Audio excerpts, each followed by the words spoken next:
Good morning. I'd like to read an excerpt from Seed Folks by Paul Fleshman as your devotion this morning. This reading is about Nora. I always try to get Mr. Miles out for a walk and a taste of fresh air. I don't know about his other nurses. I expect it's because I'm British. Back in England, you see mothers pushing infants in prams through winter gales. I expect, as well, it was the sight of my own father vegetating in his chair by the fire. We mustn't stop living before our time. It was a midsummer morning, and I was pushing his chair up Gibbs Street, a new route for us. The view, I'll admit, is less than uplifting. Half the storefront seemed to be empty. Mr. Miles must remember a very different scene. His landlady said he's lived here many years.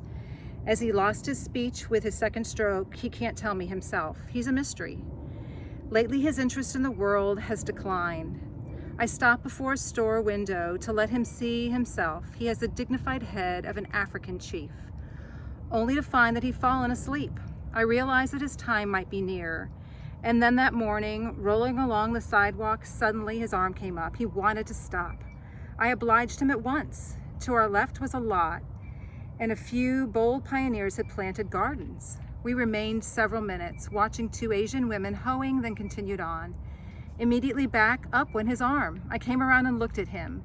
He twisted and pointed toward the garden. I turned to the wheelchair and headed back. I could see his nostrils taking in the smell of the soil. We reached the lot. His arm commanded me to enter. Over the narrow, bumpy path we went, his nose and eyes working. Some remembered scent was pulling him. He was a salmon traveling upstream through his past. That first day, we simply watched the others. We might have been rolling through a miniature city. Some plots sported brick paths and flower borders, while others looked haphazard. One had a gate that was in fact a car door. Within, beans climbed up a propped-up set of bed springs. I worked on the problem, and 2 days later, driving to his apartment, I stopped at the garden and unloaded a huge plastic trash barrel and a shovel.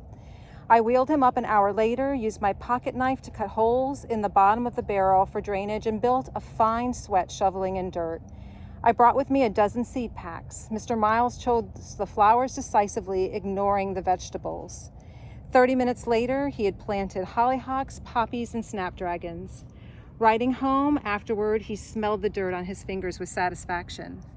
That small circle of earth became a second home to both of us. Gardening boring? Never. It has suspense, tragedy, startling developments, a soap opera growing out of the ground. I'd forgotten that expectation produced by a tiny forest of sprouts. What a marvelous sight it was to behold Mr. Miles' furrowed black face inspecting his smooth-skinned young. Just as they arrived in the world, he'd shortly leave. His eyes gained back some of his new sight and energy and life. It was a mind-altering drug we took in daily. We got to meet the band of regulars. Most were old. Many grew plants from their native lands, huge Chinese melons, ginger, cilantro, a green the Jamaicans call callaloo, and many more. Pantomime was often required to get over language barriers, yet we were all subject to the same weather and pests, the same neighborhood, and the same parental emotions toward our plants. If we happened to miss 2 or 3 days, people stopped in on their way to return to ask about Mr. Miles' health. We, like our seeds, were now planted in the garden. What garden are you planted in? Are you planted in front of a television set? Are you planted looking at albums of the past and wishing things could be different? Are you planted in finding new growth, sprouting new life, and sharing life in some small way with others? I wish you a beautiful day full of sunshine and great expectations that only a small seed can bring.